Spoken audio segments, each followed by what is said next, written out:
жалпы менің ойым бойынша педагог ол адам бойынан арылмайтын нәрсе.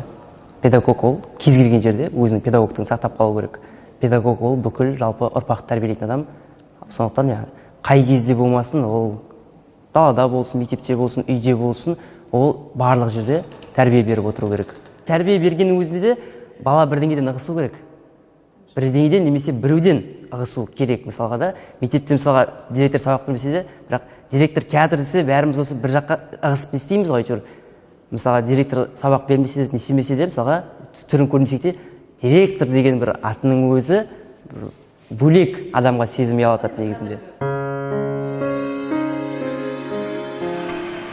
Ол баланың бірінші очередь алған несін тәрбиесінен психологиясы байланысты. Бір бала ондай нәрсені істейді, немесе ол манағыдай өзіне деген, былайша айтқанда, вниманияның жетіспеушілігі, өзіне назар аудару. Екіншіден, бала мұғалімді сынайды. Бұрын мұғалім баланы сынап қараса, қазір бала мұғалім сынайды.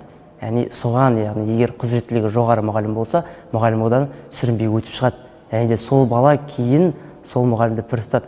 Өйткені ол баланың, былайша айтқанда, қойған сынағынан сүрінбей өтті.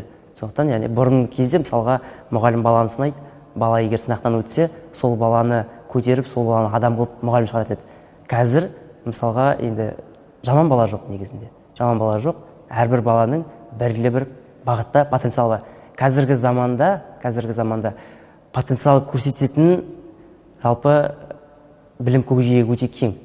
Қазіргі кезеңдерде қарап тұрсақ, осыдан бір 10-20 жыл бұрын тіпті миға қонымсыз айтқанда мамандықтар қазір өте көп сұранысқа ие. Сондықтан баланың потенциалы әр жақтан шығуы мүмкін. Яғни бұл жерде балаға мотивация беру, баланың мотивациясын, баланың көзінде жанып тұрған отты өшірмеу керек.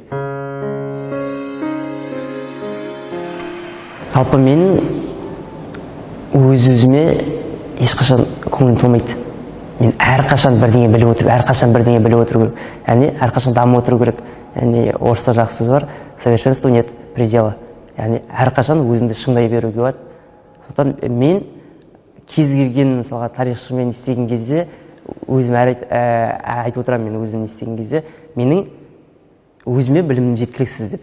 Маған бірдеңені оқып, дамып отыру керек. Өткен кездерде, мысалға бұрынғы кездерде, СССР-дің кезінде бір білім оқып алсаң, яғни ол саған бүкіл өмір бойы саған мысалға не болады, азық болады, айтқанда, сені сол білім өлтірмейді.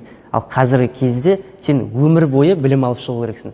Өмір бойы, яғни адам дейтін тірі адам болғандықтан, тырбанып еңбек етіп, өзін-өзі жан-жақты шыңдай білу керек. Заманына қарай өсіп отыру керек. Қазіргі балаға білімді түсіндіру кезінде сен қазіргі заманда болып жатқан актуалды мәселелермен ассоциация жасап, салыстырып айтып отыру керек. Тарих ол бірінен бірі келі айналып отыратын бір циклдік нәрсе. Яғни тарих бізге сол үшін керек. Тарих бізге өткенді оқып, өткеннің қателігін болашақта жасамау үшін бізге тарих керек.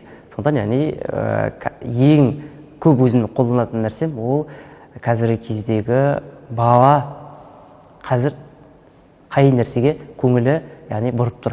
Соған көңілі бұрып тұрған нәрсеге байланысты тақырыпты сол нәрсенің ырғағымен түсіндіру.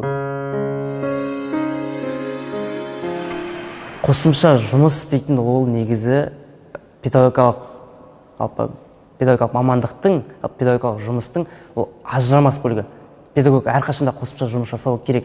Мен сабағымды бердім, сабағымды өткіздім, болды дейтін ондай нәрсе болмайды. Бірінші очередь қосымша жұмыс, сенің сабаққа дайындалуың, балаға білім беру, сыныппен анализ жасау, қарау, психологиялық тесттер өткізу, манағыдай баланың типін анықтау, мысалға, ол сангвиник па, ол холерик па, ол меланхолик па, соған байланысты оларды топқа бөлу, соған байланысты оларға жұмыс беру, олардың контингентін, олардың арасында бір-бірімен байланысын қызу жүргізу. Айтқанда, олар біріккен кезде бір келкі механизм болу керек. Сол кезде ғана ол бір-бірі үшін бала құнды болады. Мен әлі де сол өз біліміне қанағаттанбайтын, әлі де сол бір ізденісте жүретін, және де бір жеке бір орталықтың директоры болғым келеді. жеке методикасы бар.